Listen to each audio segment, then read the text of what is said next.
வணக்கம். தலைப்புச் செய்திகள் வாசிப்பது வெங்கட். அரசு ஊழியர் ஓய்வூதியர்களுக்கு பொங்கல் போனஸ் வழங்க ரூபாய் 183 கோடி நிதி ஒதுக்கி முதல்வர் மு.க.ஸ்டாலின் உத்தரவு. சுமார் 9,90,000 பேர் பயனடைவார்கள். உலக பிளிட்ஸ் செஸ் போட்டியில் வெண்கலம் வென்ற இந்திய வீரர் அர்ஜுன் எரிகைசிக்கு பிரதமர் நரேந்திர மோடி பாராட்டு. அதிமுக சார்பில் போட்டியிட 7,187 பேர் விருப்ப மனு அளித்துள்ளனர். அதிமுக தலைமை தகவல். சம வேலைக்கு சம ஊதியம் வழங்க வேண்டும் என்கிற கோரிக்கையை வலியுறுத்தி சென்னையில் 7வது நாளாக இடைநிலை ஆசிரியர்கள் போராட்டம்.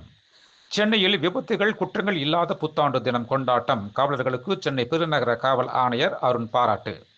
திமுக பாஜகவை தவிர எங்கள் கூட்டணிக்கு யார் வந்தாலும் அரவணைத்து செல்வோம். தமிழக வெற்றிக் கழகம் கொள்கை பரப்பு செயலாளர் அருண்ராஜ் பேட்டி.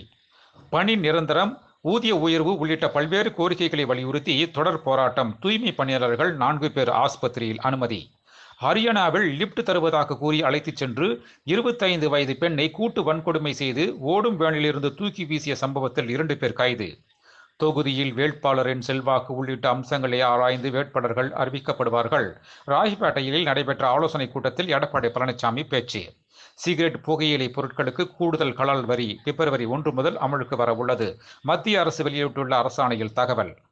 பணியின் போது ஓட்டுநர்கள் செல்போன்கள் பயன்படுத்தினால் உரிய நடவடிக்கை எடுக்கப்படும்.